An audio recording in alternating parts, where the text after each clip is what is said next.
Hey coin collectors, and welcome to another joint video between the Big D Coin Channel and DC Coin World. And this is DC from DC Coin World, doing another video to kind of pay back Big D for those years ago when he kind of set up my channel for me. And I have just some nice looking dimes today, and that is the 1990 United States 1 dime coins. We have, as you can see right here, we have a pile of them. We have the P for Philadelphia here. We have the S for San Francisco. And then over here we have the D mint for the Denver Mint. And as you can see, there's something a little funny about these coins. And you can hear it there, right? Because the San Francisco Mint coin is in a proof set. Now, it's not a silver proof set. Now, some people ask sometimes, in 1990, which dimes were silver? And it turns out that there were no silver dimes in 1990.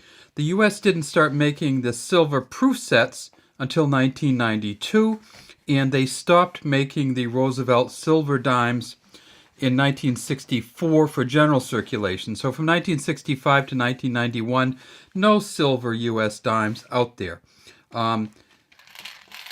And if we kind of dump them all off, and I'll show you just to kind of show you, you see that when they do the proof sets, they burnish the image quite a bit differently. And you can see the S there. In God We Trust under his chin, you can really see the initials on this one. JS for John Sinek.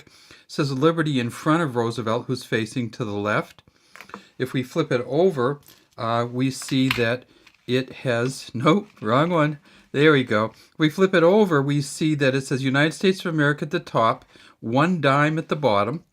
Right across the center here it says E pluribus unum. And right in here we see a torch with an olive branch on one side and an oak branch on the other side. Strength from the oak,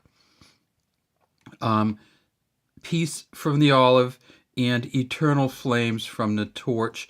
You also see very clearly that there is a dot on each side of the E pluribus unum. Now, one of the things that you look for in these coins, in whether they're proof coins or not, is the 2 bands on here. And so let's look at the band on the top. And you can't see great separation, at least not through the plastic, but I'm not sure. There we go. There's some pretty good separation. And down here on the bottom, we see a little tiny bit of separation down there between these 2 bands here.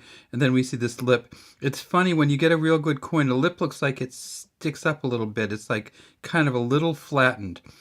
When you look for dimes from 1990, what you're looking for is the full band version, or FB, or sometimes they call it the FTB or FT, the full torch band. So you look at the bands on the torch and see if you have the full bands, and that's how you're going to rate your coins.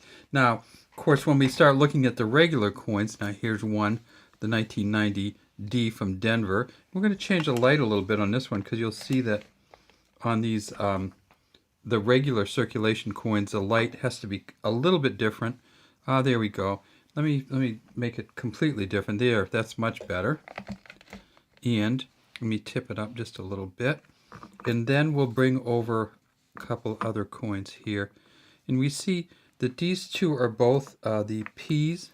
And you can see the P right there from Philadelphia. So we have a bunch of these coins here.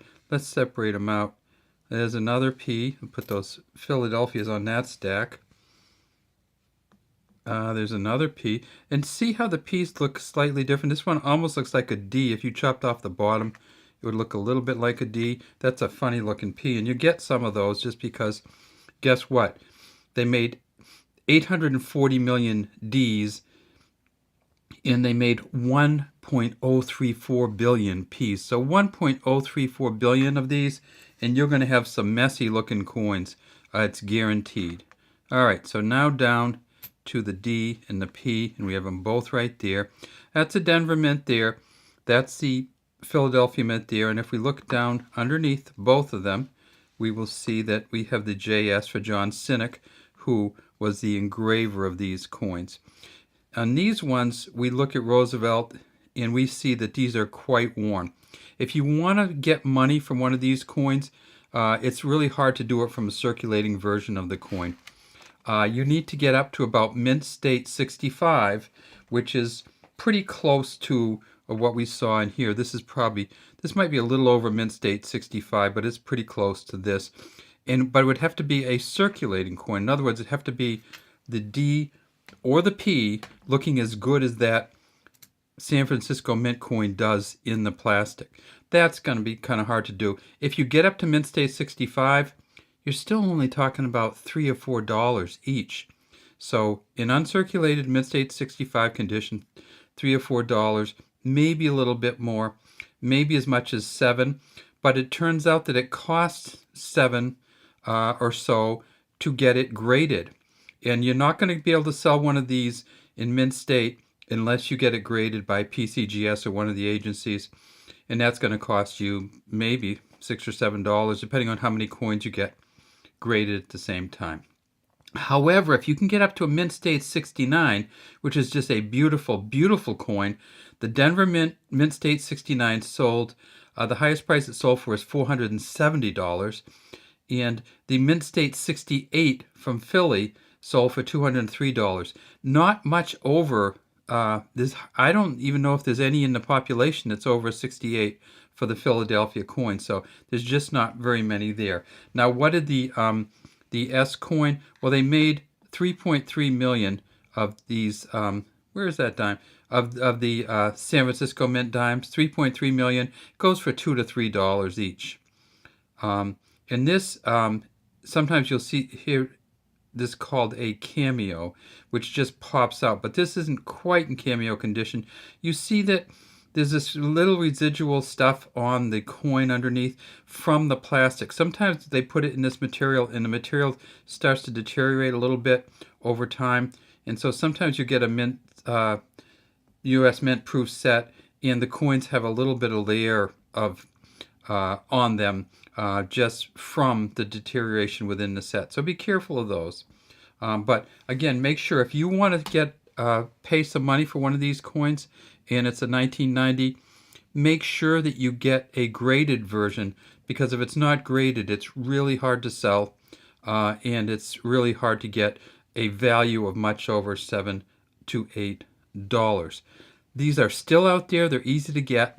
And I just want to take a look at the torches on these. Now, we talk about the full bands, and you need to have full bands to get any money for these, and certainly to be in mint state 68 or 69. This band down at the bottom, you can't even see it at all. It looks like just one band, no separation.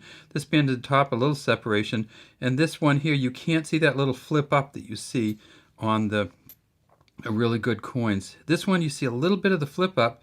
You see separation there. You can almost see separation here, but certainly not full band versions in any way, shape, or form. And let's take one more look at this full band versions just to make sure what we're talking about. And the full band versions, we see good separation.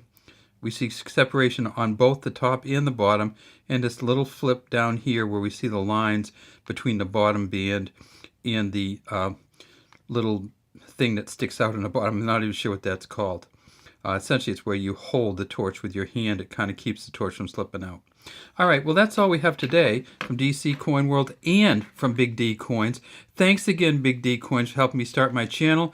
And hopefully the fans will like this video and leave any comments you might have in the comments section.